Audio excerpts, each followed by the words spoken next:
അപ്പോൾ കലാഭവൻ്റെ കൂടെ ആദ്യം പോയത് US-ലാണ്. ഓഡിയൻസ് കൂവി തുടങ്ങി. അപ്പോൾ ആ ഒരു സിറ്റുവേഷൻ എങ്ങനെ ഓവർകം ചെയ്തു? എൻ്റെ വീട്ടിൽ പാട്ട് പഠിക്കാൻ ഒന്നും ഉണ്ടായിരുന്നില്ല. മൊത്തം എന്താണ് റീൽസ് ഇട്ട് മൊത്തം തകർക്കാണ്. അതെ.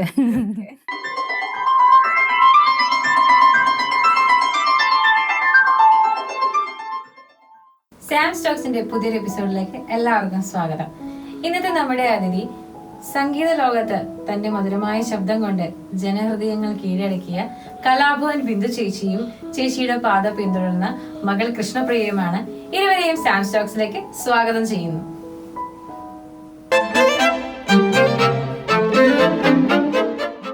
മനോഹരമായ ഒരു ഗാനത്തോടു കൂടി ഇന്നത്തെ എപ്പിസോഡ് നമുക്ക് ആരംഭിക്കാം.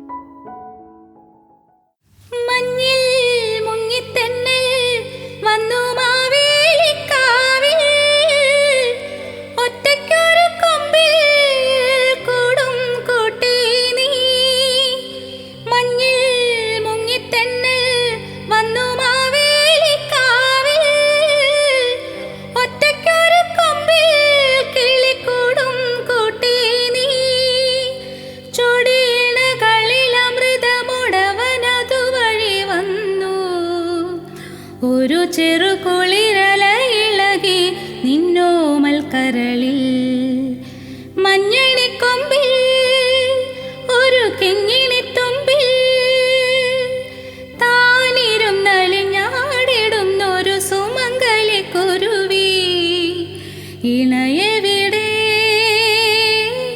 തുണയെവിടെ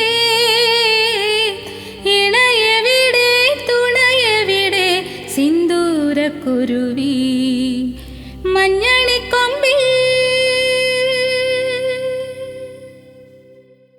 ഓക്കെ, അപ്പൊ നമുക്ക് പേഴ്സണൽ ആയിട്ട് നിങ്ങളൊന്ന് പരിചയപ്പെട്ടാലോ? അപ്പൊ നമുക്ക് ബിന്ദു ചേച്ചിയിൽ നിന്ന് തുടങ്ങാം അല്ലേ? ചേച്ചി പറയൂ. നമസ്കാരം, എൻ്റെ പേര് ബിന്ദു. ഞാൻ തൃപ്പൂണിത്തുറയ്ക്കടുത്തുള്ള കണ്ടനാടാണ് താമസിക്കുന്നത്. ഞാനൊരു പ്രൊഫഷണൽ സിംഗറാണ്. ഇപ്പോൾ ഫ്രീലാൻസ് സിംഗറായിട്ട് ഫീൽഡിൽ നിൽക്കുന്നു. പിന്നെ മ്യൂസിക് ടീച്ചറും കൂടിയാണ്. കുട്ടികൾക്ക് ക്ലാസ് എടുക്കുന്നുണ്ട്. ഇതെൻ്റെ മോളാണ് കൃഷ്ണപ്രിയ, എൻ്റെ മൂത്ത മകളാണ്. എനിക്ക് 2 മക്കളാണ്, അതിൽ മൂത്ത ആളാണ്. ഓക്കെ, അപ്പൊ കൃഷ്ണപ്രിയ, ഇനി കൃഷ്ണപ്രിയ പറയൂ. എൻ്റെ പേര് കൃഷ്ണപ്രിയ, അറിയാലോ. ഞാൻ സെൻറ് തെരേസാസ് കോളേജിലാണ് പഠിക്കുന്നത്, 3rd ഇയർ BCom. പിന്നെ എന്താ, അതൊക്കെ തന്നെ, സെൻറ് തെരേസാസ് പഠിക്കുന്നു. ചേച്ചിയുടെ സംഗീത യാത്രയുടെ ഒരു തുടക്ക കാലഘട്ടമൊക്കെ ഉണ്ടല്ലോ, അതൊക്കെ നമ്മുടെ പ്രേക്ഷകർക്ക് അറിയാൻ താല്പര്യം ഉണ്ടാവും. അതുപോലെ ചേച്ചിയുടെ ആദ്യ ഗുരു, പിന്നെ ചേച്ചി ആദ്യമായിട്ട് പെർഫോം ചെയ്ത സ്റ്റേജ്, ഇതിനെ കുറിച്ചൊക്കെ നമ്മുടെ പ്രേക്ഷകർക്ക് വേണ്ടി ഒന്ന് പറയാമോ? തുടക്കം എന്ന് പറയുന്നത് സ്കൂളിൽ നിന്ന് തന്നെയാണ്. സ്കൂളിൽ ഞാൻ ചെറിയ ക്ലാസ്സിൽ ഒരു 3-ലോ 4-ലോ ഒക്കെ പഠിക്കുന്ന സമയത്താണ് അവിടെ വെച്ചിട്ട് ഒരു ടീച്ചർ ആണ് എനിക്കിങ്ങനെ പാടാനുള്ളൊരു കഴിവുണ്ടെന്ന് മനസ്സിലാക്കിയത്.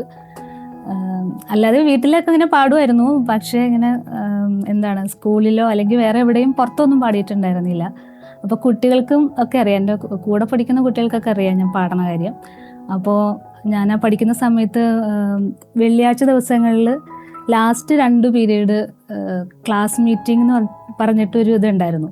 അപ്പോൾ അതിൽ നമ്മുടെ ഈ ഓരോരുത്തരുടെ കഴിവുകൾ പ്രകടിപ്പിക്കാനുള്ള ഒരു സമയമാണത്. അപ്പോൾ അങ്ങനെ ഇരിക്കുമ്പോൾ ഒരു ദിവസം ഞാൻ 3-ലോ ഏത് ക്ലാസ്സാണെന്ന് കൃത്യമായിട്ട് ഓർക്കണില്ല, 3-ഓ 4-ഓ ഏതോ ക്ലാസ്. അപ്പോൾ ഇതുപോലെ ക്ലാസ് മീറ്റിങ്ങിൻ്റെ ടൈമിൽ ഇങ്ങനെ ആരെങ്കിലും ഒരു പാട്ട് പാടാൻ പറഞ്ഞു ടീച്ചർ വന്നിട്ട്. അപ്പോൾ ചന്ദ്രിയ എന്നാണ് ആ ടീച്ചറിൻ്റെ പേര്. അപ്പോൾ പാടാൻ പറഞ്ഞപ്പോൾ വേറെ പിള്ളേരൊക്കെ പറഞ്ഞു ബിന്ദു പാടും ടീച്ചറെ ഇങ്ങനെ പിള്ളേരിങ്ങനെ വിളിച്ച് പറയുമല്ലോ. അപ്പോൾ അപ്പോൾ ടീച്ചർ പറഞ്ഞു വാ ബിന്ദു വാ എന്ന് പറഞ്ഞിട്ട് ടീച്ചറിൻ്റെ അടുത്ത് കൊണ്ട് നിർത്തിയിട്ട് ഒരു പാട്ട് പാടിയെന്ന് പറഞ്ഞു. അപ്പോൾ അങ്ങനെ അന്നൊരു പാട്ട് ഞാൻ പാടി, ആടിവാ കാറ്റ്, അതാണ് പാടിയത്. അപ്പോൾ പാടി കഴിഞ്ഞപ്പോൾ ടീച്ചർ പറഞ്ഞു, അയ്യോ ഇത്രയും നന്നായിട്ട് പാടുന്ന ഒരു കുട്ടി നമ്മുടെ സ്കൂളിലുള്ളത് നമ്മൾ അറിഞ്ഞില്ലല്ലോ, എന്നിട്ട് വാ എന്നും പറഞ്ഞിട്ട് അപ്പോൾ തന്നെ ടീച്ചറിൻ്റെ കൈ പിടിച്ച് എന്നെ സ്റ്റാഫ് റൂമിലേക്ക് കൊണ്ടുപോയി. അപ്പോൾ അവിടെ ഒരു രമണി എന്ന് പറഞ്ഞിട്ടൊരു ടീച്ചറുണ്ട്. ടീച്ചർ ഹിന്ദി ടീച്ചറാണ്, പക്ഷെ അവിടെ പാട്ടുകളൊക്കെ പഠിപ്പിക്കുന്ന ടീച്ചറാണ്. ടീച്ചർ സിംഗറും കൂടി ആയതുകൊണ്ട് പാട്ടുകളൊക്കെ പഠിപ്പിച്ചിരുന്ന ടീച്ചറായിരുന്നു. അപ്പോൾ ചന്ദ്രി ടീച്ചർ വന്നിട്ട് രമൺ ടീച്ചറിൻ്റെ അടുത്ത് കൊണ്ടുപോയിട്ട് പറഞ്ഞു, ടീച്ചറെ ഈ കുട്ടി നന്നായിട്ട് പാടുന്നുണ്ട്, ടീച്ചർ ഒന്ന് കേട്ട് നോക്കിയെന്ന് പറഞ്ഞിട്ട് പറഞ്ഞു. അപ്പോൾ ഞാൻ അവിടെ വെച്ച എല്ലാവരുടെ മുമ്പിൽ പിന്നെയും പാടി. അപ്പോൾ പാടിയപ്പോൾ ഇതുപോലെ എല്ലാ ടീച്ചർമാരും സാർമാരൊക്കെ ഭയങ്കര ഇഷ്ടപ്പെട്ടു. എന്നിട്ട് പറഞ്ഞു, ഈ പ്രാവശ്യം കുട്ടീനെ നമുക്ക് കലോത്സവത്തിന് കൊണ്ടുപോകണം എന്ന് പറഞ്ഞ്. അന്ന് ബാലകലോത്സവമാണ് ചെറിയ കുട്ടികൾക്ക്. അപ്പം അങ്ങനെ ബാലകലോത്സവത്തിന് രമണി ടീച്ചർ ഒരു പാട്ട് പഠിപ്പിച്ച് തന്നെ കൊണ്ടുപോയി. അന്ന് അതിന് എനിക്ക് 3rd പ്രൈസ് കിട്ടിയായിരുന്നു. അപ്പോൾ അവിടം തൊട്ടാണ് ശരിക്കും എന്താ പറയുക, സംഗീതത്തിലേക്കുള്ള ഒരു തുടക്കം എന്ന് പറയുന്നത് അവിടം തുടങ്ങിയാണ്. പിന്നെ സ്കൂളിലുള്ള പ്രോഗ്രാമുകൾക്കെല്ലാം എല്ലാത്തിനും ഞാനും എന്നെ പങ്കെടുപ്പിക്കുമായിരുന്നു. അങ്ങനെയാണ്. ആദ്യത്തെ ഗുരു ആരായിരുന്നു? ആദ്യത്തെ ഗുരു എന്ന് പറഞ്ഞാൽ ഞാൻ ശരിക്കും പ്രീ ഡിഗ്രിക്ക് പഠിക്കുമ്പോഴാണ് സംഗീതം എന്താ പറയുക, കർണാട്ടിക് സംഗീതമൊക്കെ പഠിച്ചു തുടങ്ങിയത്. അന്ന് ആദ്യം പഠിപ്പിച്ചത് കലഞ്ഞൂർ വിശ്വനാഥൻ എന്ന് പറഞ്ഞിട്ടൊരു സാറായിരുന്നു. സാറിൻ്റെ അടുത്താണ് ആദ്യം തുടങ്ങിയത്. അത് കഴിഞ്ഞ് സ്റ്റേജ് ഷോയിലേക്കൊക്കെ വന്നതോ? സ്റ്റേജ് ഷോയിലേക്ക് വന്നത് എൻ്റെ വീട് കുറുമശ്ശേരിയാണ്, സ്വന്തം വീട്. അപ്പോൾ അവിടെ കുറുമശ്ശേരിയിൽ ഓരോരോ പ്രോഗ്രാമുകൾ, ഇപ്പോൾ ഓണം അങ്ങനെയുള്ള പ്രോഗ്രാമുകളൊക്കെ ഉണ്ടല്ലോ. അപ്പോൾ അതിന് അവിടെ ആ നാട്ടിലുള്ള കുറച്ച് കലാകാരന്മാരും കലാകാരികളൊക്കെ ഉണ്ട്. അപ്പോൾ അവരെല്ലാവരും കൂടി ഇങ്ങനെ തട്ടിക്കൂട്ടി ഓരോ പ്രോഗ്രാമുകളൊക്കെ ഇങ്ങനെ ചെയ്യുമായിരുന്നു. അപ്പോൾ ഞാനിങ്ങനെ സ്കൂളിലൊക്കെ പാടി പലർക്കും അറിയാം ഞാൻ പാട്ട് പാടുന്നുള്ളത്. അപ്പോൾ അങ്ങനെ അവിടെ വരുന്ന പ്രോഗ്രാമുകൾക്കൊക്കെ ചെറിയ പ്രോഗ്രാമിലൊക്കെ എന്നെ വിളിക്കും. അങ്ങനെ ഓരോ അവിടെ ഇവിടെയൊക്കെ പാടിയപ്പോൾ ഞാൻ ചെറുതായിട്ട് ഇങ്ങനെ ഒരു പാട്ടുകാരിയാണ് എന്നുള്ളതൊക്കെ ഇങ്ങനെ ചെറുതായിട്ടൊക്കെ എല്ലാവരൊക്കെ അറിഞ്ഞൊക്കെ തുടങ്ങി. അങ്ങനെ ഇരുന്നിരിക്കുമ്പോൾ എൻ്റെ ഒരു കൊച്ചച്ഛനുണ്ട്, ഞാൻ പാപ്പൻ എന്നാണ് വിളിക്കുന്നത്. അപ്പോൾ പാപ്പന് ഇതുപോലെ പാട്ട് ഭയങ്കര ഇഷ്ടമാണ്. അപ്പോൾ പാപ്പൻ്റെ വീട് കോതമംഗലത്താണ്. അപ്പോൾ അവിടെ ഇതുപോലെ കോതമംഗലത്ത് ഇതുപോലെ ചെറിയ പ്രോഗ്രാമുകളൊക്കെ ഉണ്ടാകുമ്പോൾ എന്നെ വിളിച്ചുകൊണ്ട് പോകും, അവിടെ കൊണ്ടുപോയി പാടിക്കും. അങ്ങനെ കുറേ പ്രോഗ്രാമുകൾ പോയപ്പോൾ കോതമംഗലത്ത് ഒരു പ്രോഗ്രാമിന് പോയപ്പോൾ അവിടെ ഒരു ഗാനം എന്ന് പറഞ്ഞിട്ടൊരു ഓർക്കസ്ട്ര ഉണ്ട്. ആ ഗാനം ഓർക്കസ്ട്രയുടെ അത് നടത്തുന്നത് ആൻ്റണി എന്ന് പറഞ്ഞിട്ടൊരു സാറാണ്. അപ്പോൾ ഞാൻ ഇതുപോലെ ഏതോ ഒരു പ്രോഗ്രാമിന് അവിടെ ചെന്ന് പാടുമ്പോൾ ഈ സാറ് എൻ്റെ പാട്ട് കേട്ടിട്ട് സാറിന് പാട്ട് ഇഷ്ടപ്പെട്ടു. അപ്പോൾ സാറ് പറഞ്ഞു, ഇങ്ങനെ കൊച്ചിൻ സോളോ എന്ന് പറഞ്ഞിട്ടൊരു ട്രൂപ്പ് ഉണ്ട്, അപ്പോൾ അവിടെ ഒരു ഫീമെയിലിന് ഇപ്പോൾ ആവശ്യമുണ്ട്, പോകാൻ പറ്റുമോ അങ്ങനെ ചോദിച്ചു. അപ്പോൾ എന്നിട്ട് അവർ സോളോയുടെ ഓണറിനോട് പറഞ്ഞു, ഇങ്ങനെ ഒരാൾ ഉണ്ട്, നന്നായിട്ട് പാടുന്നുണ്ട്, വേണമെങ്കിൽ നോക്കാൻ പറഞ്ഞു. അപ്പോൾ കൊച്ചിൻ സോളോയിൽ നിന്ന് എന്നെ വിളിച്ചു, ഒരു പ്രോഗ്രാമിന് ചെല്ലാമോ എന്ന് പറഞ്ഞു. അപ്പോൾ അങ്ങനെ ഒരു പ്രോഗ്രാമിന് പോയി. അവിടെ ചെന്ന് പാടി കഴിഞ്ഞപ്പോൾ അവർക്ക് പാട്ടൊക്കെ ഇഷ്ടപ്പെട്ടു. അപ്പോൾ അവർ പറഞ്ഞു, ഇങ്ങനെ ഗാനമേളയ്ക്കൊക്കെ പോകാൻ ഇഷ്ടമാണോ, ഇവിടെ സ്ഥിരമായിട്ട് നിൽക്കാമോ എന്നൊക്കെ ചോദിച്ചു. അപ്പോൾ അങ്ങനെ ഇല്ല, അങ്ങനെയൊന്നും ഉണ്ടായിരുന്നില്ല. എനിക്ക് ഡയറക്റ്റ് ഒരു പ്രോഗ്രാമിന് എന്നോട് ചെല്ലാൻ പറയുകയാണ് ചെയ്തത്. അത് ഞങ്ങളുടെ വീടിൻ്റെ അടുത്ത് തന്നെയായിരുന്നു അവരുടെ പ്രോഗ്രാം ഉണ്ടായിരുന്നത്. അപ്പോൾ ആ പ്രോഗ്രാമിന് വന്നിട്ട് ഒരു പാട്ട് പാടാൻ പറഞ്ഞു. അപ്പോൾ അങ്ങനെ ഞാൻ ചെന്നു, പാടിയപ്പോൾ അവർക്ക് അങ്ങനെ ഇഷ്ടപ്പെട്ടു. അപ്പോഴാണ് ഇനി സ്ഥിരമായിട്ട് നിൽക്കാവോ എന്നൊക്കെ ചോദിച്ചു.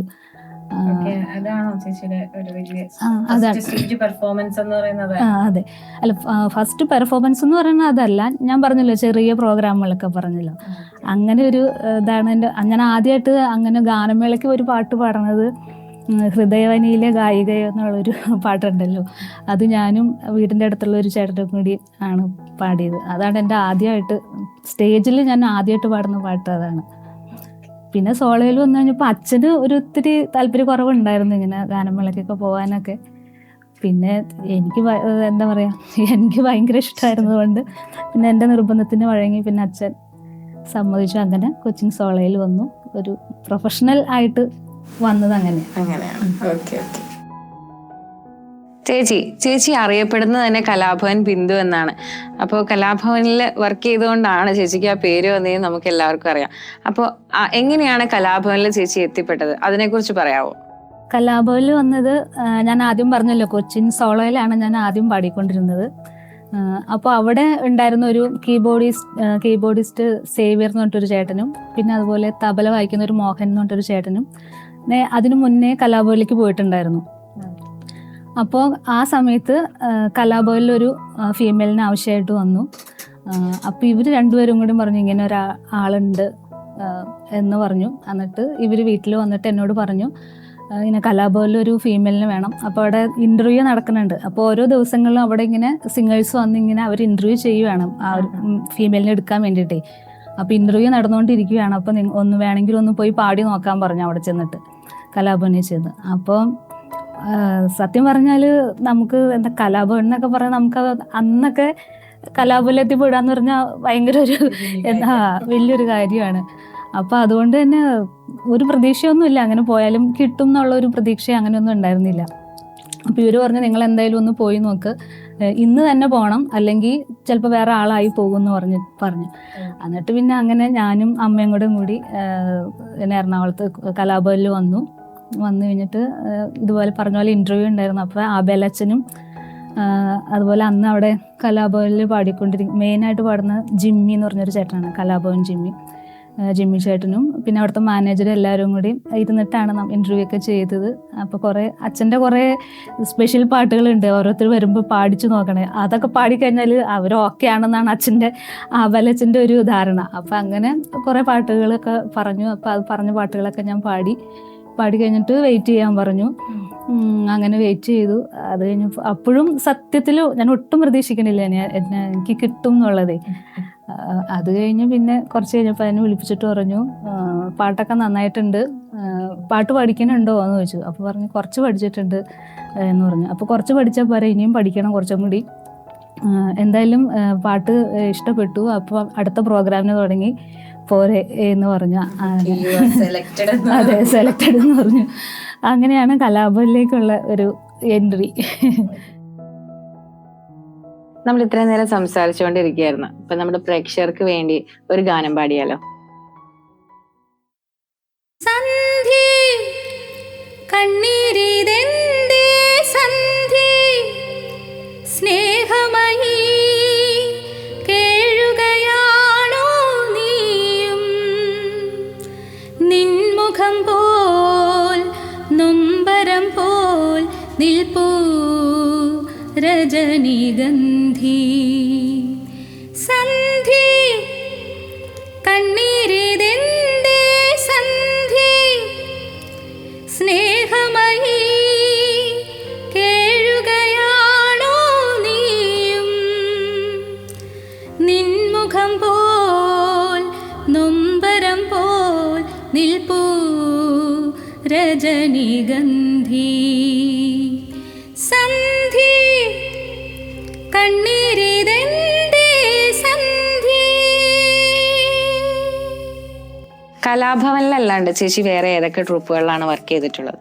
കലാഭവനിലല്ലാതെ പിന്നെ കലാഭവന് ശേഷം കൊച്ചിൻ കലാനികേതൻ എന്ന് പറഞ്ഞിട്ടൊരു ട്രൂപ്പിൽ പാടി. പിന്നെ മൂവാറ്റുപുഴ ഏഞ്ചൽ വോയിസ്, പിന്നെ അതുകൂടാതെ ബ്ലൂ ഡയമണ്ട്സ്, പ്രമുഖ ട്രൂപ്പുകളായിട്ടുള്ള ബ്ലൂ ഡയമണ്ട്സ്, കൊച്ചിൻ ഹരിശ്രീ, അങ്ങനെ ഒട്ടുമിക്ക ട്രൂപ്പുകളിലും പാടിയിട്ടുണ്ട്. കേരളത്തിൽ അറിയപ്പെടുന്ന ഒട്ടുമിക്ക ഗാനമേള ട്രൂപ്പുകളിലും ചേച്ചി പ്രോഗ്രാം ചെയ്തിട്ടുണ്ട്. അപ്പൊ ആ ഒരു അനുഭവം നമുക്ക് വേണ്ടി ഒന്ന് പങ്കുവെക്കൂ. അതിനെക്കുറിച്ച് പറയാന്ന് വെച്ചാൽ വലിയൊരു ഭാഗ്യം എല്ലാ ട്രൂപ്പുകളിലും, അതായത് കേരളത്തിൽ അറിയപ്പെടുന്ന ട്രൂപ്പുകൾ എല്ലാം ഇടത്തൊന്ന് പാടാൻ പറ്റുക എന്ന് പറഞ്ഞ ഒരു ഭാഗ്യമാണല്ലോ. അപ്പം അങ്ങനെ പ്രമുഖ ട്രൂപ്പുകളായിട്ടുള്ള ഞാൻ പറഞ്ഞില്ലേ കൊച്ചിൻ ഹരിശ്രീ, അതുപോലെ മൂവാറ്റുപുഴ ഏഞ്ചൽ വോയിസ്, അതൊക്കെ എടുത്തു പറയേണ്ടതാണ്. ഈ മൂവാറ്റുപുഴ ഏഞ്ചൽ വോയിസിൽ കുറച്ച് നാളുണ്ടായിരുന്നു ഞാൻ. പിന്നെ ഹരിശ്രീയിലൊന്നും അങ്ങനെ അധിക കാലം വന്നിട്ടില്ല, എങ്കിലും അത്യാവശ്യം പ്രോഗ്രാം ചെയ്തിട്ടുണ്ട്. പിന്നെ പത്തനംതിട്ട സാരംഗ്, ആലപ്പുഴ ബ്ലൂ ഡയമണ്ട്സ്, അവിടെ എല്ലാം പോയി പ്രോഗ്രാം ചെയ്തിട്ടുണ്ട്. അപ്പോൾ അത് വലിയൊരു ഭാഗ്യമായിട്ട് വിചാരിക്കുന്നു. ഓക്കെ, അപ്പൊ കലാഭവൻ എന്ന് പറയുന്ന ട്രൂപ്പ് ഇന്ത്യക്ക് വെളിയിലൊക്കെ ഒത്തിരി പ്രോഗ്രാംസ് ചെയ്യുന്നതാണ്. അപ്പോൾ ചേച്ചിക്ക് അങ്ങനെ പോകാനായിട്ടൊരു അവസരം കിട്ടിയിട്ടുണ്ടോ? അങ്ങനെ ചേച്ചി എത്ര രാജ്യങ്ങളിൽ പോയിട്ടുണ്ട്? കലാഭവൻ്റെ കൂടെയാണ് ആദ്യമായിട്ട് വിദേശത്ത് പോണത്. ഞാൻ ഏകദേശം ഒരു 16ഓളം രാജ്യങ്ങളിൽ പോയി പ്രോഗ്രാം ചെയ്തിട്ടുണ്ട്. എല്ലാം കലാഭവൻ്റെ കൂടെ. പിന്നെ അത് കൂടാതെ മൂവാറ്റുപുഴ ഏഞ്ചൽ വോയിസിൻ്റെ കൂടെയും പോയിട്ടുണ്ട് കേട്ടോ. അപ്പോൾ കലാഭവൻ്റെ കൂടെ ആദ്യം പോയത് US-ലാണ്. അതും എന്താ പറയുക, ഞാൻ ചെന്ന ആ വർഷം തന്നെയാണ്. അപ്പോൾ എൻ്റെ അടുത്ത് അപ്പോൾ എനിക്ക് പാസ്പോർട്ട് ഒന്നുമില്ല ആ സമയത്ത്. അപ്പോൾ പറഞ്ഞു ഇങ്ങനെ ഒരു ട്രിപ്പ് വന്നിട്ടുണ്ട്, അപ്പോൾ എത്രയും പെട്ടെന്ന് പാസ്പോർട്ട് എടുക്കണം എന്ന് പറഞ്ഞിട്ട് കലാഭവനിൽ നിന്ന് തന്നെ അവർ തന്നെ മുൻകൈ എടുത്ത് പാസ്പോർട്ടിനുള്ളതെല്ലാം ചെയ്ത് അങ്ങനെ പാസ്പോർട്ടൊക്കെ എടുത്തു. എന്നിട്ട് എന്നെ ശരിക്കും പറഞ്ഞാൽ സ്റ്റാൻഡ് ബൈ എന്നുള്ള നിലയിലാണ് അവർ വെച്ചത്. കാരണം എന്താ വെച്ചിട്ടുണ്ടെങ്കിൽ എൻ്റെ പാസ്പോർട്ട് ഫ്രഷ് ആയതുകൊണ്ട് ചിലപ്പോൾ വിസ കിട്ടുമെന്നൊരു ഡൗട്ട് ഉണ്ടായിരുന്നു. കാരണം ബാക്കിയുള്ള ആർട്ടിസ്റ്റുകളെല്ലാവരും പലയിടത്തും ഇങ്ങനെ വിദേശത്തൊക്കെ പോയിട്ടുള്ളതാണ്. അപ്പോൾ എനിക്ക് കിട്ടുമോ കിട്ടില്ലെന്ന് ഉറപ്പൊന്നുമില്ല. എന്നാലും ഇല്ല, എനിക്കങ്ങനെ ടെൻഷനൊന്നും തോന്നിയില്ല. കിട്ടിയാൽ പോകാം അങ്ങനെയുള്ള ഒരു മൈൻഡായിരുന്നു. അത് വലിയൊരു ഭാഗ്യം. പിന്നെ അങ്ങനെ അതാണ് എൻ്റെ ആദ്യത്തെ വിദേശത്ത് ഫസ്റ്റ് ട്രിപ്പ്. അതാണ്. ഗൾഫിലുള്ള ഒട്ടുമിക്ക എല്ലായിടത്തും തന്നെ പോയിട്ടുണ്ട്. പിന്നെ Australia, Italy, Malaysia, Mauritius, Canada, അങ്ങനെ ഒരു 10-16 രാജ്യങ്ങളുണ്ടല്ലോ. ഇപ്പൊ അമ്മയുടെ വിശേഷങ്ങളും പാട്ടും നമ്മൾ കേട്ടു. ഇനി കൃഷ്ണപ്രിയയുടെ ഒരു പാട്ട് നമുക്ക് വേണ്ടി. പ്ലാവില പുൻതളികയിൽ പാൽ പായസ ചോറുണ്ണുവാൻ പിന്നെയും പൂമ്പൈതലായി കൊതി തുള്ളി നിൽക്കുവതെന്തിനോ ചെങ്കതളി കോമ്പിൽ ചെറുതുമ്പിയായി തേനുണ്ണുവാൻ കാറ്റിനോടു കെഞ്ചി ഒരു നാട്ടുമാങ്കനി വീഴ്ത്തുവാൻ ഇനിയുമീ തൊടികളിൽ കളിയാടാൻ മോഹം ശ്രീരാഗമോ തേടുന്നു നീ വീണതൻ പൊൻതന്തിയിൽ സ്നേഹാർദ്രമാം ഏതോ പദം തേടുന്നു നാം ഈ നമ്മളിൽ നിൻ മൗനമോ പൂമാനമായി നിൻ രാഗമോ ഭൂപാളമായി എൻ മുന്നിൽ നീ പുലർക്കന്യയായി ശ്രീരാഗമോ തേടുന്നു നീ വീണതൻ പൊൻതന്തിയിൽ.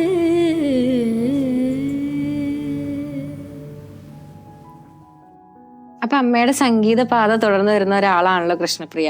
അപ്പൊ ചെറുപ്പം മുതലേ സ്കൂൾ കലോത്സവങ്ങൾക്കും അതുപോലെ ഇപ്പൊ കോളേജിലെ ഫെസ്റ്റുകൾക്കൊക്കെ ആണെങ്കിലും ഒത്തിരി പങ്കെടുക്കുന്നുണ്ടാവൂലേ? അതിന്റെ ഒരു അനുഭവം നമുക്ക് വേണ്ടി പങ്കുവെക്കോ?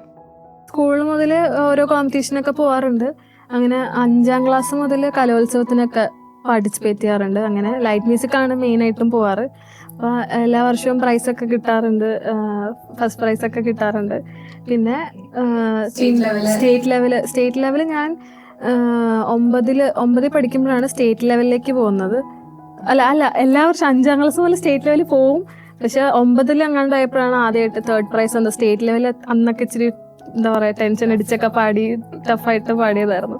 അപ്പോൾ 9ൽ നിന്ന് പഠിച്ചപ്പോഴാണ് ആദ്യമായിട്ട് സ്റ്റേറ്റ് ലെവലിൽ പ്രൈസ് കിട്ടിയത്. പിന്നെ 9, 10, 11, 12 തുടർച്ചയായിട്ട് സ്റ്റേറ്റ് ലെവലും പ്രൈസ് കിട്ടിയിരുന്നു.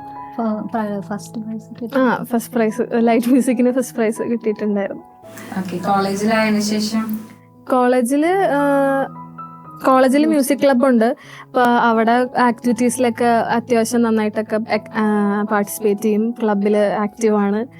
ഫെസ്റ്റിലൊക്കെ പാർട്ടിസിപ്പേറ്റ് ചെയ്യാറുണ്ട്. അങ്ങനെയൊക്കെ കോളേജിൽ എന്ന് വെച്ചാൽ കോമ്പറ്റീഷൻസ് അധികമില്ല, ഈവൻസ് ആണ് കൂടുതലും ഫെസ്റ്റ് അങ്ങനത്തെ ടൈപ്പ് ഈവൻസ്. അപ്പോൾ അങ്ങനെ കുറെ പാട്ടൊക്കെ പാർട്ടിസിപ്പേറ്റ് ചെയ്യാറുണ്ട്. ബാൻഡ് വെച്ചാൽ ക്ലബ്ബായിട്ടുണ്ട്. അതായത് വെസ്റ്റേൺ മ്യൂസിക് ക്ലബ്ബ് എന്ന് പറഞ്ഞാൽ ഒറ്റൊരു ക്ലബ്ബിൽ വെസ്റ്റേൺ പാടുന്നവരും ഈസ്റ്റേൺ പാടുന്ന, അങ്ങനെ പ്രത്യേകിച്ച് ഒരു ബാൻഡ് എന്നുള്ള രീതിയിലൊന്നുമില്ല. നമുക്ക് ആ ടൈമിൽ കിട്ടുന്ന പാട്ടുകാരെയൊക്കെ വെച്ച് നമ്മൾ സെറ്റാക്കി എടുക്കും. അങ്ങനെ. അപ്പൊ സ്റ്റുഡിയോ റെക്കോർഡിങ്സ് ഒക്കെ കൃഷ്ണപ്രിയ ചെയ്യാറുണ്ടോ? റെക്കോർഡിങ്സ് ഞാൻ ഡിവോഷണലൊക്കെ കുറച്ചധികം പാടിയിട്ടുണ്ട്. അമ്മ നേരത്തെ പറഞ്ഞല്ലോ വടു സിനിമകളിൽ മ്യൂസിക് ചെയ്ത PD സൈഗൾ സാറിൻ്റെ തന്നെ കുറച്ച് 10-20 ഡിവോഷണൽസ് സാറിൻ്റെ പാടിയിട്ടുണ്ട്. പിന്നെ പരമേശ്വരൻ നമ്പൂതിരി എന്ന് പറഞ്ഞൊരു സാറിൻ്റെ പുള്ളിക്കാരൻ്റെ കുറച്ച് പാട്ടുകൾ ഇതുപോലെ റെക്കോർഡിങ്ങിനൊക്കെ പോയിട്ടുണ്ട്. അങ്ങനെ പിന്നെ ഞാൻ ഒരു ചെറുതായിട്ടൊരു സിനിമയിൽ പാടി. പക്ഷെ അത് എന്താ ടൈറ്റിൽ സോങ് ആയിട്ടാണ് പാടിയത്. ആ സിനിമ ഇറങ്ങിയോന്ന് എനിക്കറിയാം. പണ്ടെങ്ങാണ്ട് പാടിയൊരു ഞാൻ ഏഴിലോ എട്ടിലോ പഠിക്കുമ്പോൾ കരിങ്കണ്ണം എന്ന് പറഞ്ഞൊരു മൂവിയിലെ ടൈറ്റിൽ സോങ്ങിൻ്റെ ചെറുതായിട്ടൊന്ന് പാടി. അത് പിന്നെ ഞാനത് കേട്ടിട്ടില്ല, അത് എങ്ങനെയോ അതങ്ങ് പോയി. അപ്പം അങ്ങനെ കുറച്ച് റെക്കോർഡിങ്ങിലൊക്കെ പോവാറുണ്ട്. ഇനി നമുക്ക് ഒരു പാട്ട് കേട്ടാലോ? മേഘരാഗം നെറുകിൽ തൊട്ടുമേലേ നിൽപ്പു വാനം വാനം വാനം ദൂരെയെങ്ങോ മിഴിയും നട്ടുപു പോൽ നിൽപ്പു യാമം യാമം യാമം മേഘരാഗം നെറുകിൽ തൊട്ടുമേലേ നിൽപ്പു വാനം. എനിക്ക് അകത്തും പുറത്തുമായിട്ട് ചേച്ചി ഒത്തിരി സ്റ്റേജ് പ്രോഗ്രാംസ് ഒക്കെ ചെയ്തിട്ടുണ്ട്. അപ്പോൾ ഇത്രയും സ്റ്റേജ് പ്രോഗ്രാംസ് ചെയ്യുമ്പോൾ ഒത്തിരി അനുഭവങ്ങൾ ഉണ്ടാവും. അപ്പൊ അതിൽ നിന്നും മറക്കാനാവാത്ത ഒരു അനുഭവം നമ്മുടെ പ്രേക്ഷകർക്ക് വേണ്ടി ഒന്ന് പങ്കുവയ്ക്കാവോ? മറക്കാനാവാത്ത ഇൻസിഡന്റ് എന്ന് പറയുമ്പോൾ അങ്ങനെ ഒരു എന്താ പറയുക, വിഷമിക്കുന്ന ഒരു ഇതൊന്നുമല്ല. വളരെ ഒരു എന്താ പറയുക, ഒരു തമാശ പോലത്തെ ഒരു സംഭവം സ്റ്റേജിൽ പാടുന്ന സമയത്തുണ്ടായിട്ടുണ്ട്. അത് ഏഞ്ചൽ വോയിസിൽ പാടുന്ന സമയത്താണ്. അപ്പോൾ ഒരു പ്രോഗ്രാമിന് പോയപ്പോൾ ഞാനും ഒരു ഡ്യുവറ്റാണ് പാടുന്നത്. ഞാനും പിന്നെ എൻ്റെ കൂടെ രാജൻ എന്ന് പറഞ്ഞിട്ടൊരു ചേട്ടനാണ് കൂടെ പാടുന്നത്, തമിഴ് സിംഗറാണ്. അപ്പോൾ പുള്ളിക്കാരൻ ഇങ്ങനെ അധികം അങ്ങനെ സ്റ്റേജിൽ ഡാൻസ് ഒന്നും ചെയ്ത് പാടുന്ന ആളല്ല, വെറുതെ ഇങ്ങനെ നിന്ന് പാടുന്ന ഒരാളാണ്. അപ്പോൾ അന്ന് ഇതുപോലെ ഏത് പാട്ടാന്ന് ഞാൻ ഓർക്കണില്ല, ഏതൊരു പാട്ട് പാടിക്കൊണ്ടിരിക്കുമ്പോൾ ഓഡിയൻസിൻ്റെ അവിടെ നിന്ന് നല്ല ഒരു തുള്ളലൊക്കെ വന്നപ്പോഴേക്കും പുള്ളിക്ക് ഭയങ്കര ഇൻട്രസ്റ്റ് ആയിട്ട് പുള്ളി ഡാൻസ് കളിക്കാനുള്ള ശ്രമമാണ്, പക്ഷെ പുള്ളി വെറുതെ ഇങ്ങനെ ചാടുമായിരുന്നു സ്റ്റേജിൽ നിന്നിട്ട്. ഇങ്ങനെ ഭയങ്കരമായിട്ട് ഇങ്ങനെ ചാടി, ഇങ്ങനെ ആവേശം കയറി ഇങ്ങനെ ചാടിക്കൊണ്ടിരിക്കുക. അപ്പോൾ അത്രയും നാളും ഇങ്ങനെ അനങ്ങാതെ നിന്ന് പാടുന്ന ഒരാളാണല്ലോ. അപ്പോൾ പെട്ടെന്ന് ഇങ്ങനെ ചെയ്തപ്പോഴത്തേക്കും ആർട്ടിസ്റ്റ്, ഞങ്ങളുടെ ഓർക്കസ്ട്രയിലുള്ള ചേട്ടന്മാരും അവരെല്ലാവരും ചിരിക്കാൻ തുടങ്ങി. എല്ലാവർക്കും ചിരി വന്നു. അപ്പോൾ എനിക്കും ഇത് കണ്ടപ്പോൾ പെട്ടെന്ന് ചിരി വന്നു. എനിക്ക് ചിരി വന്നിട്ട് എനിക്ക് കൺട്രോൾ ചെയ്യാൻ പറ്റില്ല. അപ്പം എൻ്റെ പോർഷൻ ആയപ്പോൾ എനിക്ക് പാടാൻ പറ്റിയില്ല. ഞാൻ മൈക്ക് ഇങ്ങനെ പിടിച്ചിട്ട് ഇങ്ങനെ ചിരിച്ചുകൊണ്ട് അവിടെ എനിക്ക് എന്ത് ചെയ്തിട്ടും പാടാൻ പറ്റുന്നില്ല. അപ്പോൾ കീബോർഡ് വായിക്കുന്ന ജോയിച്ചേട്ടൻ ഇങ്ങനെ കോഡ് ഇട്ട് തന്നെ ഉണ്ട് പാടാൻ, ഇങ്ങനെ പിന്നെ പാടാൻ വേണ്ടി ഇങ്ങനെ കോഡ് ഇട്ടുകൊണ്ടിരിക്കുക. പക്ഷെ എനിക്ക് എത്ര ശ്രമിച്ചിട്ടും പാടാൻ പറ്റില്ല. എനിക്ക് മൈക്ക് ഇങ്ങനെ വരുമ്പോഴേക്കും ചിരി വരും. അങ്ങനെ അവസാനം പിന്നെ ഞാൻ നിർത്തി, മൈക്ക് വെച്ചിട്ട് ഞാൻ നിർത്തിയിട്ട് നേരെ ബാക്കിലേക്ക് പോയി, സ്റ്റേജിന്റെ ബാക്കിലേക്ക് പോയി ഞാൻ. കാരണം അവിടെ നിന്ന് ഇങ്ങനെ ചിരിച്ചുകൊണ്ട് നിൽക്കാൻ പറ്റില്ല, ഓഡിയൻസ് കൂവി തുടങ്ങി. അപ്പോൾ അപ്പോൾ ഞാൻ വേഗം മൈക്ക് അവിടെ വെച്ചിട്ട് ബാക്കിലേക്ക് വന്നു. അത് കഴിഞ്ഞപ്പോഴത്തേക്കും അനൗൺസ് ചെയ്യണ ചേട്ടനുണ്ട് ഇങ്ങനെ. അപ്പോൾ ആ ചേട്ടൻ ഇങ്ങനെ വിളിച്ചു പറഞ്ഞു, ഒരു പ്രാണി വായിൽ പോയതുകൊണ്ടാണ് പാടാൻ പറ്റാത്തത്, ക്ഷമിക്കണം എന്ന് പറഞ്ഞു. അപ്പോൾ അത് പറയുമ്പോഴും ഓഡിയൻസ് കൂവുക, പ്രാണി പോയി എന്ന് പറഞ്ഞപ്പോഴും കൂവി. എന്നിട്ട് പിന്നെ രണ്ടാമത് ഒന്നും കൂടെ ആ പാട്ട് പാടി. അങ്ങനെ ഒരു രസകരമായിട്ടുള്ളൊരു സംഭവം ഉണ്ട്. ഈ പോയ വിദേശ രാജ്യങ്ങളിലെല്ലാം പോയി അവിടെ പോയി പ്രോഗ്രാം അവതരിപ്പിച്ചതാണ് ഏറ്റവും മറക്കാനാകാത്ത കാര്യങ്ങൾ. കാരണം ഞാനിങ്ങനെ ഒരു സിംഗർ ആയതുകൊണ്ടും ദൈവം എനിക്കിങ്ങനെ ഒരു കഴിവ് തന്നതുകൊണ്ടും അതിലെല്ലാം അങ്ങനെയൊക്കെ നല്ല നല്ല അവസരങ്ങൾ കിട്ടി, അവിടങ്ങളിലൊക്കെ പോകാൻ പറ്റി. അപ്പോൾ അത് തന്നെ വലിയ ഒട്ടും മറക്കാൻ പറ്റാത്ത കാര്യങ്ങളാണ്. ലൈവ് സ്റ്റേജ് പ്രോഗ്രാംസ് കൂടാതെ ചേച്ചി സ്റ്റുഡിയോ റെക്കോർഡിങ്സ് ഒക്കെ ചെയ്യാറുണ്ടോ? ഉണ്ട്. റെക്കോർഡിംഗ് ഒക്കെ കലാഭവനിലൊക്കെ പാടുന്ന സമയത്തൊക്കെ റെക്കോർഡിങ് ചെയ്തിട്ടുണ്ട്. ഡിവോഷണൽ സോങ്ങുകൾ, പിന്നെ അതുപോലെ നാടകഗാനം പാടിയിട്ടുണ്ട്. പിന്നെ കലാഭവനിൽ റെക്കോർഡിംഗ് സ്റ്റുഡിയോ ഉണ്ടായിരുന്നു. അപ്പോൾ അവിടെ നടക്കുന്ന വർക്കുകൾക്കെല്ലാം ട്രാക്ക് ഒക്കെ അങ്ങനെ പാടാനുള്ള അവസരങ്ങളൊക്കെ ഉണ്ടായിരുന്നു. പിന്നെ അതുപോലെ അവിടെ വരുന്ന കോറസുകൾ പാടാനും ട്രാക്ക് പാടാനും ഒക്കെ അങ്ങനെ കുറേ അവസരങ്ങൾ ഉണ്ടായിട്ടുണ്ട്. പിന്നെ അതുപോലെ ഡിവോഷണൽ സോങ്ങുകളൊക്കെ പാടിയിട്ടുണ്ട്. അപ്പൊ ചേച്ചിക്ക് എപ്പോഴെങ്കിലും സ്വന്തമായിട്ട് തോന്നിയിട്ടുണ്ടോ ഒരു പാട്ടൊക്കെ കമ്പോസ് ചെയ്യണമെന്ന്? അങ്ങനത്തെ ഏതെങ്കിലും പാട്ട് ചേച്ചി കമ്പോസ് ചെയ്തിട്ടുണ്ടോ? സ്വന്തമായിട്ട് കമ്പോസ് ചെയ്തിട്ടുണ്ട്. പക്ഷെ അത് നേരത്തെ പറഞ്ഞ പോലത്തെ ഒരു വളരെ രസകരമായിട്ടുള്ളൊരു അനുഭവമാണ്. അത് കമ്പോസ് ചെയ്തെന്ന് പറയാൻ പറ്റില്ല, എന്തോ സംഭവിച്ചു പോയതാണ്. എന്ന് വെച്ചാൽ കലാഭവനിൽ പാടുന്ന സമയത്ത് പ്രോഗ്രാമിനൊക്കെ പോകുമ്പോൾ ചില സ്ഥലങ്ങളിൽ ചെല്ലുമ്പോൾ അമ്പലങ്ങളിലൊക്കെ ചെല്ലുമ്പോൾ അവരിങ്ങനെ ഒരു പാട്ട് എഴുതിക്കൊണ്ട് വരും. വന്നിട്ട് അപ്പം തന്നെ ട്യൂൺ ചെയ്ത് ആ അമ്പലത്തിനെ പറ്റിയുള്ള പാട്ടായിരിക്കും. അപ്പോൾ അങ്ങനെ എഴുതിക്കൊണ്ട് വന്നിട്ട് പെട്ടെന്ന് നമ്മളോട് പറയുമ്പോൾ അവർ നമ്മൾ തന്നെ ട്യൂൺ ചെയ്ത് പെട്ടെന്ന് തന്നെ ഓർക്കസ്ട്രയൊക്കെ സെറ്റ് ചെയ്ത് അങ്ങനെ പാടുന്ന ഇപ്പോഴും ഉണ്ട് അത് കേട്ടോ. പണ്ടും അല്ല, ഇപ്പോഴും അങ്ങനെയൊക്കെ ഉണ്ട്. നമ്മൾ ഏതെങ്കിലും പ്രോഗ്രാമിന് ചെല്ലുമ്പോൾ അവിടുത്തെ കമ്മിറ്റിക്കാർ വന്നിട്ട് ഒരു പാട്ട് കൊണ്ട് തന്ന് ഈ അമ്പലത്തിലെ പാട്ടാണ് പാടണം എന്നൊക്കെ പറയുന്ന ഒരു ഇത് ഇപ്പോഴും ഉണ്ട്. അപ്പോൾ കലാഭവനിലായിരുന്ന സമയത്ത് എവിടെയോ ഒരു പ്രോഗ്രാമിന് പോയപ്പോൾ ഇതേപോലെ കമ്മിറ്റിക്കാർ ഒരു പാട്ടും എഴുതിക്കൊണ്ട് വന്ന് ഇത് ട്യൂൺ ചെയ്ത് പാടണം എന്ന് പറഞ്ഞു. അപ്പോൾ അവിടെ കീബോർഡ് വായിച്ചിരുന്നൊരു ജോയി എന്ന് പറഞ്ഞ ചേട്ടനാണ്, ചാലക്കുടിയിലുള്ള. അപ്പോൾ ജോയി ചേട്ടൻ ആ പാട്ട് പെട്ടെന്ന് നോക്കി കമ്പോസ് ചെയ്ത് ട്യൂൺ ചെയ്തിട്ട് സാധാരണ അവിടെ main singer Jimmy, Kalabhavan Jimmy എന്ന് പറഞ്ഞ ചേട്ടനാണ്. ശരിക്കും ജിമ്മി ചേട്ടനാണ് അത് പാടേണ്ടത്. പക്ഷെ അന്ന് ജിമ്മി ചേട്ടന് എന്തോ തൊണ്ടയ്ക്ക് എന്തോ ഇത്ര നല്ലൊരു സുഖമില്ലാതെയൊക്കെ ഇരിക്കുമായിരുന്നു. അപ്പോൾ ജിമ്മി ചേട്ടൻ പറഞ്ഞു എനിക്ക് പാടാനായിട്ട് പറ്റില്ല എന്നിങ്ങനെ പറഞ്ഞപ്പോൾ അപ്പോൾ ജോയിച്ചേട്ടൻ പറഞ്ഞു എന്നാൽ നമുക്ക് ബിന്ദുവിനെ കൊണ്ട് പാടിക്കാം എന്ന് എനിക്ക് അതെ നറുക്ക് വീണു എനിക്ക്. അങ്ങനെ അപ്പോൾ തന്നെ പെട്ടെന്ന് തന്നെ ജോയിച്ചേട്ടൻ വേഗം എനിക്ക് പാട്ട് പറഞ്ഞു തന്നു. വേഗം ഓർക്കസ്ട്രയൊക്കെ സെറ്റ് ചെയ്തു, ഒക്കെ പാടിയൊക്കെ നോക്കി. പക്ഷെ പാടി നോക്കിയപ്പോൾ ആ പറഞ്ഞ സമയത്ത് കറക്റ്റായിട്ട് ചേട്ടൻ പറഞ്ഞു തന്ന പോലെയൊക്കെ പാടി ഓർക്കസ്ട്രയൊക്കെ സെറ്റ് ചെയ്തു. അത് കഴിഞ്ഞ് പ്രോഗ്രാം തുടങ്ങി. ഫസ്റ്റ് പാട്ടാണ്. പ്രോഗ്രാം തുടങ്ങി കഴിഞ്ഞിട്ട് ഫസ്റ്റ് ഈ പാട്ട് അനൗൺസ് ചെയ്തു. ഞാൻ പാടാൻ ചെന്ന് നിൽക്കുമ്പോഴത്തേക്കും പല്ലവി പാടി കഴിഞ്ഞിട്ട് പിന്നെ ബാക്കി എനിക്ക് ട്യൂൺ ഓർമ്മയില്ല. അടുത്തത് ബീജ് വരുമ്പോൾ ഞാനിങ്ങനെ ടെൻഷൻ അടിക്കുക, അടുത്തത് എന്താ ട്യൂണെന്ന് എനിക്ക് ഒരു ഓർമ്മയും കിട്ടുന്നില്ല. അത് കഴിഞ്ഞ് ബീജ് കഴിഞ്ഞപ്പോൾ ഞാൻ എന്തൊക്കെയോ എനിക്കറിയില്ല എന്താ അവിടെ സംഭവിച്ചത്, സത്യം പറഞ്ഞാൽ അറിയില്ല. എന്തൊക്കെയോ പാടി ഒരു കണക്കിന് ആ പാട്ട് പാടി മുഴുമിപ്പിച്ച് വന്ന് പാടി കഴിഞ്ഞിട്ട് തിരിച്ചു വന്നപ്പോൾ എല്ലാവരും ഇങ്ങനെ എന്താ പറയുക ഒരു വണ്ടടിച്ചിരിക്കുക എല്ലാവരും. അപ്പോൾ ജോയിച്ചേട്ടൻ എന്നോട് പറഞ്ഞു ബിന്ദു പാട്ട് പാടുമെന്ന് അറിയെങ്കിലും സ്പോട്ടിൽ കമ്പോസ് ചെയ്ത് പാടുമെന്ന് അറിയില്ലായിരുന്നു എന്ന് പറഞ്ഞു. അങ്ങനെ അത് വലിയൊരു അങ്ങനെ ഒരു കമ്പോസിങ് നടന്നിട്ടുണ്ട്, അതല്ലാതെ ഇല്ല. അതെ സത്യം ചെയ്തിട്ടുണ്ടാവുമെന്ന് തോന്നുന്നില്ല, ആരും ചെയ്തിട്ടുണ്ടാവില്ല. അമ്മ കുറച്ച് പഴയ രീതിയിലൊക്കെ സംഗീതത്തെ കുറിച്ച് പഠിച്ചു വന്ന ഒരാളാണ്, നമ്മൾ കുറച്ച് ന്യൂജനാണ്. അപ്പൊ അതിനെ കുറിച്ചൊക്കെ ഒന്ന് പറയൂ.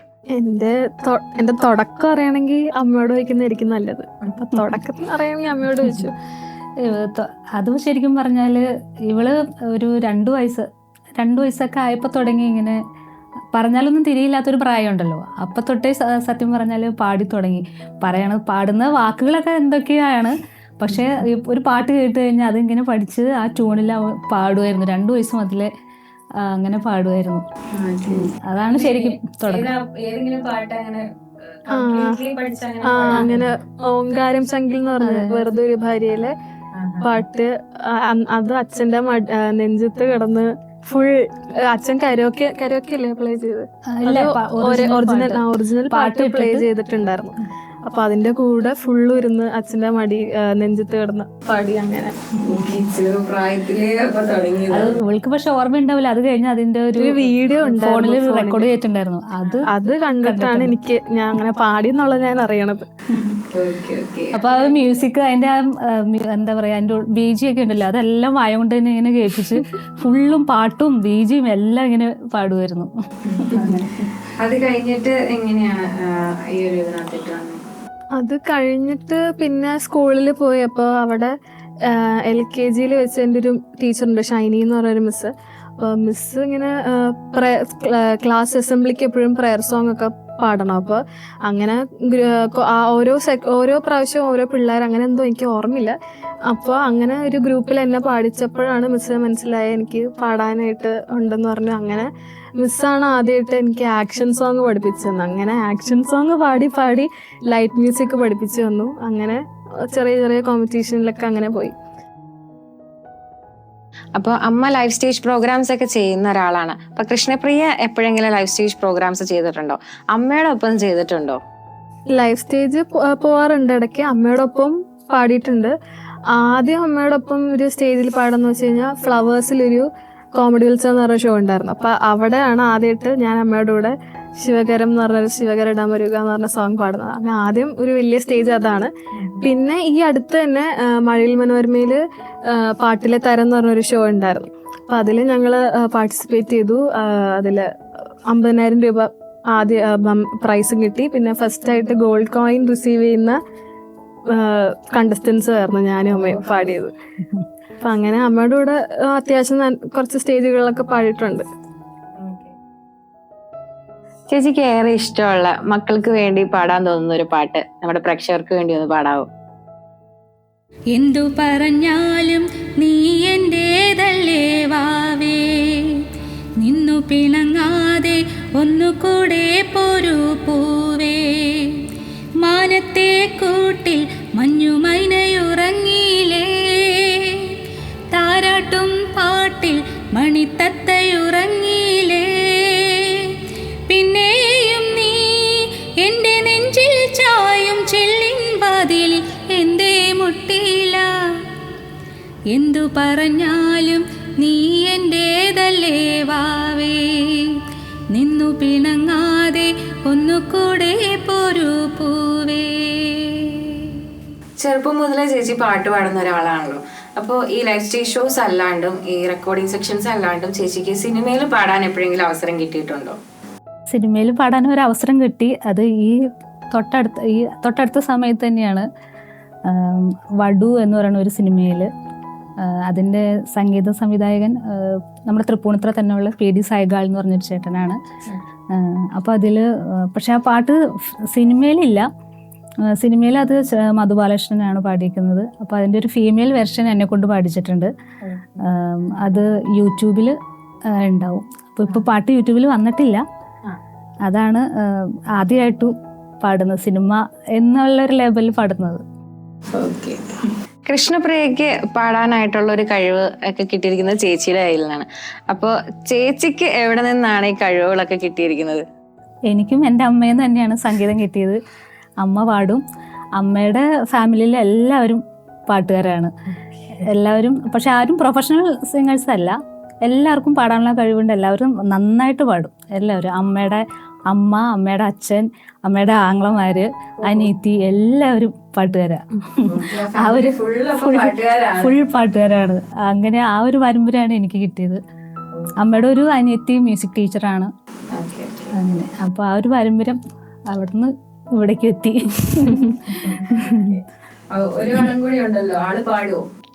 അവളും പാടും. അത്യാവശ്യം നന്നായിട്ട് പാടും. പിന്നെ അവൾക്ക് കൂടുതൽ ഇൻട്രസ്റ്റ് ഡാൻസ്, പിന്നെ ആക്ടിങ്, അതൊക്കെയാണ്. പാട്ടിനോട് ഇഷ്ടമുണ്ട്, പക്ഷെ എന്നാലും അത്രയ്ക്ക് അങ്ങോട്ട് ഇവളുടെ പോലെ ആ ഒരു ഇതില്ല. അത് കുഴപ്പമില്ലാതെ പാടും. അങ്ങനെയാണ്. ഇത്രയും കാര്യങ്ങൾ പറഞ്ഞപ്പോൾ ഞാൻ എൻ്റെ പഴയൊരു ഇന്റർവ്യൂ ഇങ്ങനെ ആലോചിച്ചു പോയി. ഞാൻ മേരി വിജയൻ, തൃപ്പൂണിത്തുറയുള്ള മേരി വിജയൻ എന്ന് പറഞ്ഞ ചേച്ചീനെ ഇന്റർവ്യൂ ചെയ്തിരുന്നു. ചേച്ചി പറഞ്ഞത് ചേച്ചിയുടെ കാലഘട്ടത്തിൽ പാട്ട് പഠിച്ചെടുക്കാൻ ഒത്തിരി പ്രയാസപ്പെട്ടിരുന്നു എന്ന്. അപ്പോൾ അതുപോലെ തന്നെയാണ് എനിക്ക് ചേച്ചീനോട് ചോദിക്കാനുള്ളത്, എങ്ങനെയാണ് ചേച്ചി പാട്ടുകൾ പഠിച്ചിരുന്നത്? ഞാൻ പാട്ട് പഠിച്ചതെന്ന് പറഞ്ഞാൽ, സത്യം പറഞ്ഞാൽ എൻ്റെ വീട്ടിൽ പാട്ട് പഠിക്കാൻ ഒന്നും ഉണ്ടായിരുന്നില്ല. ടേപ്പ് റെക്കോർഡർ ഉണ്ടായിരുന്നില്ല. അപ്പോൾ ഞാൻ പാട്ട് പഠിക്കുന്നത് റേഡിയോയിൽ പാട്ട് വരുമല്ലോ. അപ്പോൾ ഞാൻ റേഡിയോയിൽ ചലച്ചിത്ര ഗാനങ്ങൾ എന്ന് കേൾക്കുമ്പോഴേക്കും എനിക്കറിയാം ഏതൊക്കെ സമയത്താണ് ചലച്ചിത്ര ഗാനങ്ങൾ ഉള്ളതെന്നൊക്കെ. അതൊക്കെ നമ്മളിങ്ങനെ നോട്ട് ചെയ്ത് വെച്ചേക്കുവാണ്. അപ്പോൾ പുതിയ പാട്ടുകൾ എപ്പോഴാണ്, പഴയ പാട്ടുകൾ എപ്പോഴാണെന്നൊക്കെ അറിയാം. അപ്പോൾ അങ്ങനെ പുതിയ പാട്ടുകളൊക്കെ വരുന്ന സമയമാകുമ്പോഴത്തേക്കും ഞാൻ വേഗം പേപ്പറും പേനയും എടുത്ത് റേഡിയോയുടെ അടുത്ത് പോയി നിൽക്കും. പുതിയ പാട്ടുകൾ വരുമ്പോൾ പെട്ടെന്ന് എഴുതിയെടുക്കും. ആദ്യത്തെ പ്രാവശ്യം കേൾക്കുമ്പോൾ നല്ല സ്പീഡിൽ പെട്ടെന്ന് എഴുതിയെടുക്കും. അത് കഴിഞ്ഞ് പിന്നീട് ഇങ്ങനെ പാട്ടുകൾ ഇടയ്ക്കിടയ്ക്ക് തന്നെ വന്നുകൊണ്ടിരിക്കുമല്ലോ. അപ്പോൾ അങ്ങനെ വരുമ്പോൾ ഞാൻ ഈ എഴുതി വെച്ച പാട്ടും അതും ഈ റേഡിയോയിൽ വരുന്നതും കേട്ട് അങ്ങനെയാണ് പാട്ട് ആദ്യകാലങ്ങളിൽ പഠിച്ചുകൊണ്ടിരുന്നത്. അത് കഴിഞ്ഞ് പിന്നെ കുറച്ചുകൂടി കഴിഞ്ഞപ്പോൾ ഞങ്ങളുടെ വീടിൻ്റെ അടുത്തൊക്കെ ടേപ്പ് റെക്കോർഡർ ഉണ്ട്. നമ്മുടെ വീട്ടിലുണ്ട്, ഇല്ലാതിരുന്നുള്ളൂ. അപ്പോൾ അങ്ങനെ പെട്ടെന്നൊക്കെ പാട്ട് പഠിക്കണ്ടേ. ഇപ്പോൾ പ്രോഗ്രാമൊക്കെ ആകുമ്പോഴേക്കും ചിലപ്പോൾ പെട്ടെന്ന് ഇന്ന പാട്ട് പഠിക്കണോട്ടൊന്ന് പറയുമ്പോഴത്തേക്കും നമുക്കിപ്പോൾ റേഡിയോയിൽ വരണത് നോക്കിയിരിക്കാനുള്ള സമയമില്ല. അപ്പോൾ എന്ത് ചോദിച്ചിട്ടുണ്ടെങ്കിൽ അടുത്ത വീട്ടിൽ പോയിട്ട് അവരോട് ചോദിച്ചിട്ട് അവിടെ പോയിരുന്നു അങ്ങനെ പാട്ട് പഠിക്കുമായിരുന്നു. അവിടെ ഇരുന്ന് പഠിക്കും. പക്ഷെ അങ്ങനെ കുറേ ചെയ്ത് കഴിഞ്ഞപ്പോഴത്തേക്കും അവർക്ക് അതൊരു എന്താ പറയുക, ഒരു ചെറിയ ബുദ്ധിമുട്ടൊക്കെ ആയി തുടങ്ങി. അങ്ങനെ ഇപ്പോഴും നമ്മളങ്ങനെ ചെല്ലുമ്പോൾ ഒരു എന്തോ പോലെ ആയി തുടങ്ങി. അപ്പോൾ അങ്ങനെ ആയപ്പോഴത്തേക്കും പിന്നെ അമ്മ ഒരു ചിട്ടി കൂടിയിട്ട് ഒരു ടേപ്പ് റെക്കോർഡർ വാങ്ങിച്ചു. അങ്ങനെയാണ് പിന്നീട് പാട്ട് നല്ലതായിട്ട് പഠിക്കാൻ തുടങ്ങിയത്. അപ്പൊ നമ്മൾ കലാപരമായ ഒത്തിരി കാര്യങ്ങൾ സംസാരിച്ചു. ഇനി നമുക്ക് കുറച്ച് വീട്ടുവിശേഷങ്ങൾ സംസാരിക്കാം. ഫാമിലി എന്ന് പറയുമ്പോൾ അച്ഛൻ ശ്രീജിത്ത്, അച്ഛൻ്റെ പേര് ശ്രീജിത്ത് എന്നാണ്, സൗണ്ട് എഞ്ചിനീയർ ആണ്. ലൈവ് സൗണ്ട് സിസ്റ്റം ഒക്കെ ഉണ്ട്. അപ്പം അങ്ങനെ അച്ഛൻ സൗണ്ട് എഞ്ചിനീയർ. പിന്നെ അനീറ്റയുണ്ട്, അവള് 9th സ്റ്റാൻഡേർഡിൽ പഠിക്കുന്നു. കൃഷ്ണനന്ദ എന്നാണ് പേര്. അനിയത്തിക്ക് ഡാൻസ് ഒക്കെ ഭയങ്കര ഇൻട്രസ്റ്റ് ആണ്. ഡാൻസും പിന്നെ ആക്ടിങ്ങും ഒക്കെയാണ്. പാട്ട് പാടും, പക്ഷെ എന്നാലും കൂടുതൽ താല്പര്യം ഇൻസ്റ്റഗ്രാമിലൊക്കെ ഫുൾ റീൽസ് ഇട്ട് മൊത്തം എന്താണ് റീൽസ് ഇട്ട് മൊത്തം തകർക്കാണ്. അതെ.